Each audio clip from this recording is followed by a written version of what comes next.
Well, good morning, everybody, and that is your official welcome to the ASISA Foundation AGM, where we will hear about the work conducted in the various programs from March 2019 to December 2020. We will also hear a little bit about the strategic plans for the next 3 to 5 years.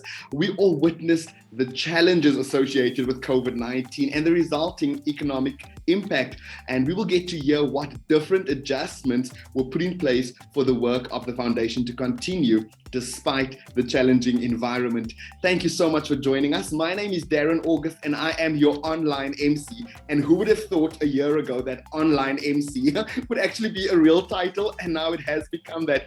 We are so grateful that you've joined us today from wherever it is that you're joining us. So thank you so much for making yourself available. I'm going to share my screen, and then for the rest of the presentation, you will most likely only see me in the corner of your screen, but that's going to be absolutely okay. So the theme of this year's AGM meeting is the power of consumer financial education to build resilience for times of crisis. And what a fitting theme we have for today's AGM. The agenda is up on the screen, and so in a few minutes we're going to welcome the chairman to give us some words of welcome. That will be followed by the CEO's report, and then the financial report by the CFO. We will then touch on monitoring and evaluation, and then we will take some time later on for Q&A. Good morning to all present. I'm happy to welcome you to this session, the AGM of 2020, and also welcome you on behalf of the board. There is a time for everything and a season for every activity under the heavens. This verse is more relevant now than ever. We have experienced the havoc caused by the COVID-19 pandemic, and some of us lost loved ones, colleagues, friends, and neighbors. I'd like to send my condolences to all of you. 2020 was a difficult year for all of us in different ways. But we are here and have survived to continue with life. The foundation was not spared also. It has adapted how it operates and embraced the new normal. You'll recall that all our activities were face-to-face and COVID changed all that.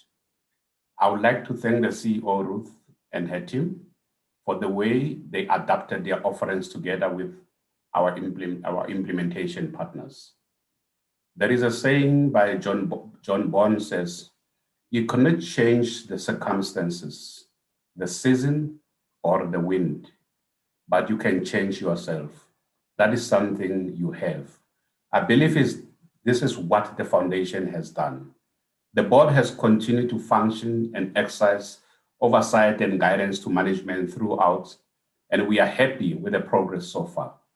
I'd like to talk a bit about ASISA Foundation structure and also introduce the new board members. The structure of the ASISA structure as it is, it's guided by the Financial Sector Charter and also the broad-based ownership scheme.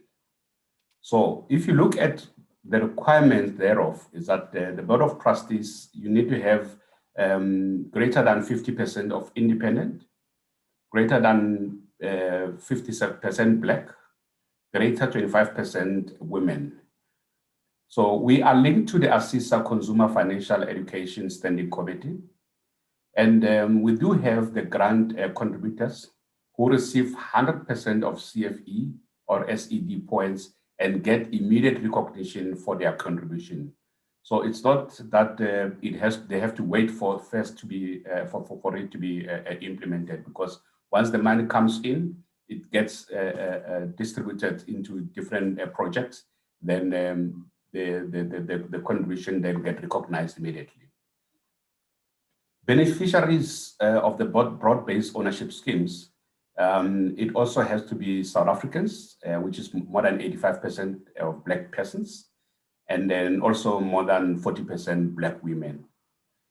This we achieve by running different programs that the CEO will report on. The current board members that we have, I would like to thank them for the great work they have been doing for the past year. I think you can see their faces on the screen now. I'm not going to introduce them one by one. I think you know them all. However, I need to indicate that ASISA appointed 2 new trustees to the foundation board, and 1 independent was also appointed from National Treasury. I would like to welcome and introduce them to you.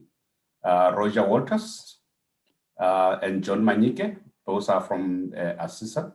And then we've got Sipati Nokondera, who is from National Treasury. And then we also have the management that is running the team under the leadership of Ruth. And then they are on the screen now. I would like to thank ASISA for their continued support to the foundation, especially Leon Kempfer, who is the CEO of ASISA. I also want to thank all the funders for their continued support, even during this difficult period. The CEO will give a full report on the activities of the foundation. Let me end by these words. I am worried about our tendency to invest in things and underinvest in people. That's what John Kenneth Gabriel said. I believe Ruth's reports will show that we invested in people over and above things.